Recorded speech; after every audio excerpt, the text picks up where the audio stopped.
Hi అండి, ఈరోజు మనం చికెన్ కర్రీ చేసుకోబోతున్నామండి. కేజీ చికెన్ తీసుకున్నాం. నాటుకోడి చికెన్ అండి. ఉల్లిపాయలు పచ్చిమిరపకాయ ముక్కలు తీసుకున్నామండి సరిపడాగా. అల్లం వెల్లుల్లి పేస్టు మిక్సీ పెట్టుకున్నామండి. మసాలాలు ధనియాలు జీలకర్ర రామక్కలు గసగసాలు పేస్టు, కొత్తిమీర అండి.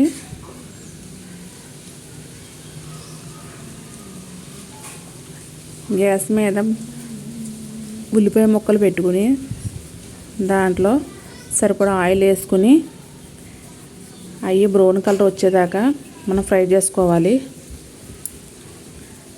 అవి బాగా ఫ్రై అయిన తర్వాత మనం శుభ్రంగా కడిగి పెట్టుకున్న చికెన్ శుభ్రంగా వాటర్ లేకుండా తీసుకుని అవి వేసుకోవాలి.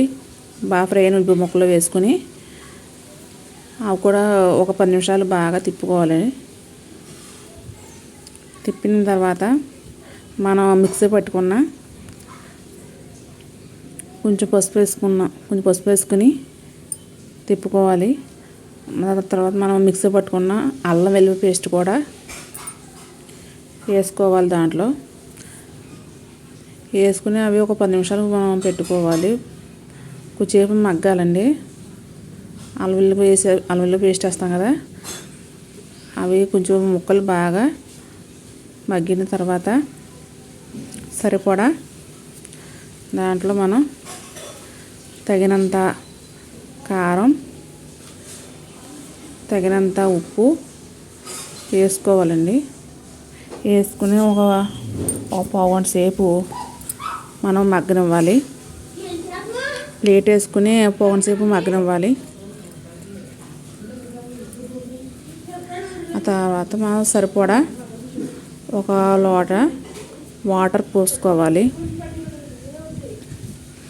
ఇవి నాటుకోడి మాంసం కదండి, కొంచెం టైం పడుతుంది. అందుకు వాటర్ కొంచెం ఎక్కువ వేసుకొని ఉడకబెట్టుకోవాలండి. అవి ఉడికిన తర్వాత మనం మిక్సీ పట్టుకున్న ధనియాలు జీలకర్ర లవంగాలు గసగసాల పేస్ట్ వేసుకోవాలి. అవి వేసిన తర్వాత ఒక పావుగంట సేపు పెట్టుకుని ఉంచుకోవాలి. మంట లో ఫ్లేమ్లో ఉంచుకోవాలి. ఉడికిన తర్వాత కొంచెం కొత్తిమీర వేసుకోవాలి. దాంట్లో కొత్తిమీర వేసిన 10 నిమిషాలు ఉంచాలండి. దాంట్లో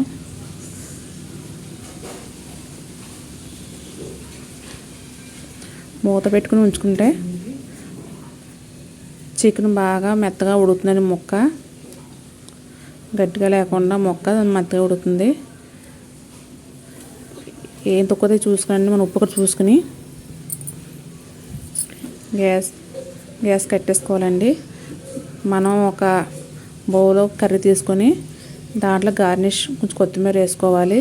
చాలా టేస్టీ చికెన్ కర్రీ అండి, చాలా బాగుంటుంది. లైక్ చేయండి, సబ్స్క్రైబ్ చేసుకోండి.